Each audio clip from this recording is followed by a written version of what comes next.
করুন। আসসালামু আলাইকুম। ওয়ালাইকুম আসসালাম রহমতুল্লাহ বরকাত। জি বলেন। শাহেখ বাংলাদেশ থেকে বলছি, জামালপুর জেলা। বলেন। জি।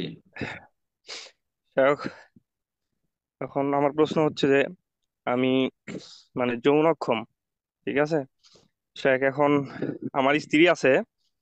আল্লাহ এখন আপনার ভালো আমি করুন। কি আমি চিকিৎসা নিছিলাম কয়েকবার, আসলে হয় নাই, ভালো হয়নি।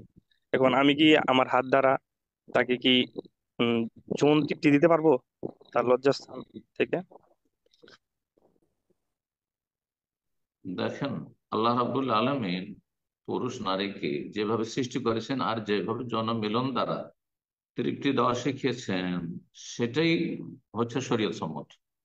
তার বহির্ভূত কাজ হচ্ছে সীমা লঙ্ঘন করা। আল্লাহ রাব্বুল বলছেন ইল্লা আলা আজওয়াজিহিম আও মা মালাকাত আইমানুহুম ফাইন্নাহুম গায়রু মালুমিন। স্ত্রীর ক্ষেত্রে আর আল্লাহ দাসী প্রথা থাকলে সেই ক্ষেত্রে, কিন্তু সেটা নেই। এই ক্ষেত্রে তিরস্কৃত হবে না। আর যদি মানে তাকা ওয়ারা জালেক, এছাড়া অন্য কোনো পন্থা অবলম্বন করে যদি যৌন ক্ষুধা নিবৃত্তি করে নিজের অথবা তার স্ত্রী, তাহলে তারা হচ্ছে সীমা লঙ্ঘনকারী। আল্লাহ বলছে তো সীমা লঙ্ঘন জায়েজ নয়।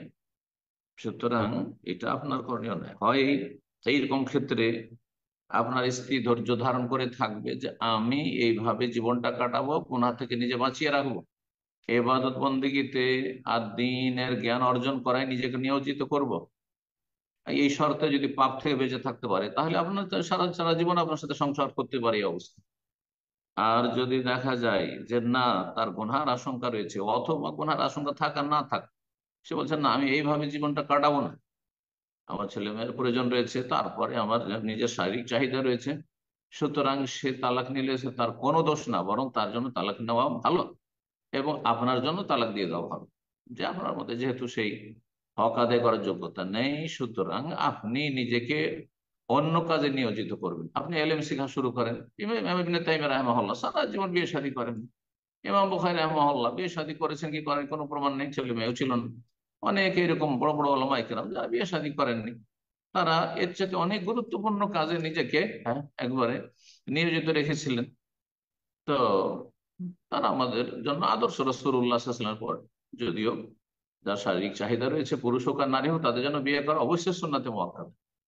কিন্তু যেহেতু সেই চাহিদা নেই, সুতরাং আপনি তাকে স্বাধীনতা দিয়ে দেবেন, তুমি চলে যেতে পারো।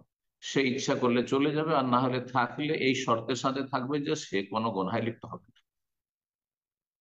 আর যদি ধরেন আংশিক হক আদায় করা সম্ভব হচ্ছে, মানে যৌন শক্তি কিছুটা আছে, যেটা দিয়ে ধরেন পূর্ণ হয়তো আর শারীরিক চাহিদা পূর্ণ করা সম্ভব হচ্ছে না, কিন্তু অনেকটা হচ্ছে।